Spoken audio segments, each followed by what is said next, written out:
নমস্কাৰ মোৰ এই গাঁও প্ৰধান আছাম চেনেললৈ সকলোকে স্বাগতম জনাইছোঁ। আশা কৰোঁ সবেই ভালে আছে। আজি মই এটা মহান উদ্দেশ্য লৈ আহিছোঁ। আপোনালোকে নিশ্চয় জানে মোৰ ভিডিঅ' বনোৱাৰ উদ্দেশ্য এটাই, দুখীয়া মানুহ, গৰীব শ্ৰেণীৰ মানুহ আৰু সাধাৰণতে যিবিলাক মানুহ বেমাৰত ভুগি আছে, বিচনাত পৰি আছে, বহুত অসহায় মানুহক মোৰ ভিডিঅ'ৰ জৰিয়তে যদি কিবা সহায় কৰি দিব পাৰোঁ, সেইটোৱে মোৰ মেইন ভিডিঅ'ৰ উদ্দেশ্য। আৰু সেইটো উদ্দেশ্য আগত লৈ মই আজি মায়ঙৰ চিলডুপি স্থিত যিটো আপোনাৰ 1 নং ৱাৰ্ড আছে, এই ৱাৰ্ডৰ এজন মানুহৰ ঘৰত, মোৰ পৰিয়ালৰ ঘৰত মই আহিছোঁ। তেখেতৰ লগত মই কথা পাতিবলৈ চেষ্টা কৰিম। তাৰ আগতে এই বেমাৰীজনৰ যিটো বেমাৰ, এইটো বেমাৰৰ বিষয়ে মই অলপ আপোনালোকক জ্ঞাত কৰাইছোঁ। এই বেমাৰীজন আমাৰ সন্মুখতে দেখা পাই আছে। তেখেতৰ নামটো হৈছে মনালিছা মেধি। বহুত দিনৰ পৰা, প্ৰায় 5 বছৰৰ পৰা তেখেত মাৰাত্মক বেমাৰত ভুগি আছে। এই বেমাৰীজনক লৈ বহুত জেগাত গৈছে, মেডিকেলত গৈছে, কিন্তু আৰোগ্য লাভ পোৱা নাই। গতিকে এই বেমাৰীজনৰ যিটো ৰাজহাড় আছে, এই ৰাজহাড়ত কিবা প্ৰব্লেম আছে আৰু এই প্ৰব্লেমটো দিনক দিনে বাঢ়ি গৈ আছে। একেবাৰে দুখীয়া মানুহ, তেখেতৰ দেউতা হাজিৰা কাম কৰি খায়।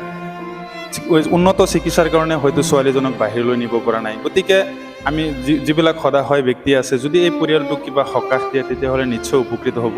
গতিকে আজিৰ ভিডিঅ'টো মই এইটো কাৰণে বনাই আছোঁ। আৰু তেখেতৰ দেউতাকো ইয়াত আছে আৰু আমাৰ এই গাঁৱৰে এজন জ্যেষ্ঠ গাঁও প্ৰধান, তেখেতো ইয়াত উপস্থিত আছে। তেখেতৰ পৰাও আমি অলপ ভাষ্য ল'বলৈ যত্ন কৰিম। তাৰ আগতে আমি বেমাৰীজনৰ মাকৰ লগত অলপ সময় কথা পাতিবলৈ আমি চেষ্টা কৰিম। ছোৱালীজনীৰ বেমাৰটো কেনেকৈ হ'ল, কিমান দিনৰ পৰা হৈ আছে, ক'ত গৈছিলে, কিছু অৰ্থ সাহায্য যদি এই ভিডিঅ'ৰ জৰিয়তে আপোনালোকে নিশ্চয়কৈ যোগান ধৰে, এই পৰিয়ালটো বহুত উপকৃত হ'ব। এতিয়া মই মাকৰ লগত অলপ সময় কথা পাতিবলৈ যত্ন কৰিম, আপোনালোকে চাই থাকক। বাইদেউ কওকচোন, বেমাৰটো কেতিয়াৰ পৰা হৈছে? 5 বছৰ হ'ল বেমাৰটো হৈ থকা। 5 বছৰ হয় মানে পিছল খাই পৰিছিলে তেওঁ। পিছল খাই মানে পৰাৰ পৰা এতিয়া উঠিব নোৱাৰে, বহিব নোৱাৰে, কঁকালৰ বিষ মানে। এতিয়া আমি GMCত 3বাৰকৈ এডমিট কৰিলোঁ, Excelcare, Nemcare, polyclinic, বহুত মেডিকেল ঘূৰিলোঁ, কিন্তু তেওঁলোকে ধৰিব পৰা নাই। এতিয়া লাহে লাহে কিডনী প্ৰব্লেম হৈছে, তাৰ পৰা মেইন হাড়ৰ প্ৰব্লেম হৈছে। হয়, এতিয়া মানে আমি বাহিৰত নিবৰ কাৰণে দিছে তেওঁলোকে, কিন্তু বাহিৰত নিব পৰা নাই, অক্ষম কাৰণে আমি।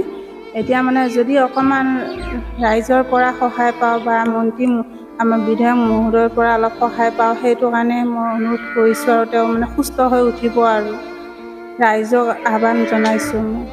ঠিক আছে, নিশ্চয়কৈ আপোনালোকে কথাখিনি মাকৰ পৰা শুনা পালে। মাকৰ সন্তানটো বেমাৰত থাকিলে মাকেহে জানে কিমান জ্বালা যন্ত্ৰণা। আৰু এইটো পৰিয়ালত বহুদিন ধৰি এজন ছোৱালীয়ে সম্পূৰ্ণৰূপে তেখেত বিচনাত পৰি আছে। অলপ তেখেতৰ পিনেও আপোনালোকে দয়া আগবঢ়াব। আৰু তেখেতৰ এইবাৰ হাইস্কুল শিক্ষান্ত পৰীক্ষা তেখেতে ভাল ফলাফল হৈছে। তেখেতে হায়াৰ ছেকেণ্ডেৰীত পঢ়াৰ বহুত ইচ্ছা আছে যদিও তেখেতৰ কেতিয়া বেমাৰটো উঠি যায় ঠিক নাই। তেখেতে বিচনাৰ পৰা ভালদৰে উঠিবও নোৱাৰে। এতিয়া বৰ্তমান আপোনালোকে যিটো অৱস্থাত দেখা পাই আছে, অলপ পৰিমাণৰ সুস্থ আছে, কিন্তু তেখেতৰ বেমাৰটো কেতিয়া পটককৈ উঠি যায় আপোনালোকে নিশ্চয় ক'ব নোৱাৰে, তেখেতেও ক'ব নোৱাৰে। এনেকুৱা ধৰণৰ কণ্ডিশ্যন বৰ্তমান চলি আছে। তেখেতৰ দেউতাকে হাজিৰা কৰি খায়, যিখিনি মাটি বাৰী আছিলে এইখিনি বন্ধকত আছে বৰ্তমান। গতিকে আপোনালোকক ৰিকুৱেষ্ট কৰিছোঁ, আপোনালোকে পাৰিলে এই পৰিয়ালটোক অলপ সকাহ দিয়াৰ যত্ন কৰিব। আৰু আগলৈকে যাতে এনেকুৱা বেমাৰীক আমি সদায় সহায় কৰি যাব পাৰোঁ, এইটোৱে আমাৰ গাঁও প্ৰধানৰ মেইন উদ্দেশ্য। আৰু আমাৰ ইয়াত জ্যেষ্ঠ এজন গাঁও প্ৰধান আছে, তেখেতৰ পৰাও অলপ কথা আমি জানিবলৈ যত্ন কৰিম। নমস্কাৰ। নমস্কাৰ। হেল্ল', মই এজন এই গাঁৱৰে গাঁও প্ৰধান। মই এই ছোৱালীজনী মাক ৰঞ্জু মেধি, তেওঁৰ মোৰ বোৱাৰী হয়। তেওঁৰ লগত মই বিভিন্ন ঠাইত গৈছোঁ সহায়থী বিচাৰাৰ কাৰণে। এই ছোৱালীজনী আপোনাৰ মনালিছা মেধি, তেওঁ ৰোগী।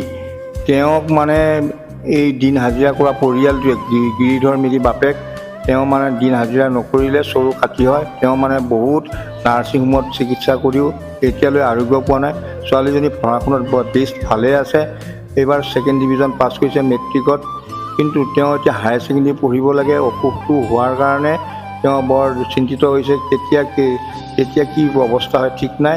গতিকে তেওঁ মানে শুবও নোৱাৰে, খাব নোৱাৰে, পঢ়িব নোৱাৰে, এনেকুৱা এটা অৱস্থা।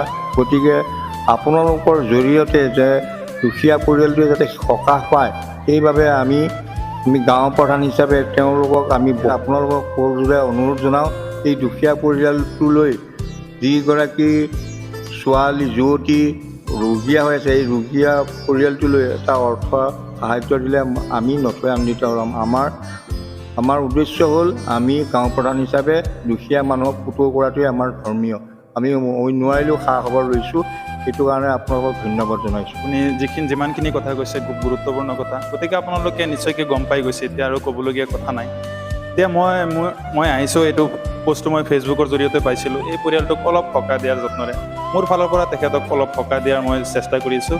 গতিকে আপোনালোকে পাৰে যদি এই পৰিয়ালটোক নিশ্চয়কৈ সহায় কৰিব। মই তেখেতৰ মাকক দিবলগীয়া একো মোৰ ফালৰ পৰা নাই, কাৰণ তেওঁক আমি কি দিম, অকল দিব পাৰোঁ, অকল সান্তনাহে দিব পাৰোঁ। তেখেতক এই সান্তনাটো দিবলৈ মই অলপ অৰ্থ তেখেতৰ হাতত মই প্ৰদান কৰিছোঁ, মাকৰ হাতত। লওকচোন, অলপ দিছোঁ। এইখিনি কিন্তু চিকিৎসাৰ কাৰণে পৰ্যাপ্ত নহয়। আমি অলপ সামান্য প্ৰয়াস কৰিছোঁ যাতে এই পৰিয়ালটো আগন্তুক দিনত এই বেমাৰীজনীৰ কেনেকৈ সেৱা শুশ্ৰূষা কৰিব পাৰি। আপোনালোকে ৰাইজে নিশ্চয়কৈ এইটো অলপ চোৱা চিতা কৰিব। এইখিনিয়ে কৈ আজিৰ ভিডিঅ'টো সমাপ্ত কৰিব ওলাইছোঁ। ধন্যবাদ।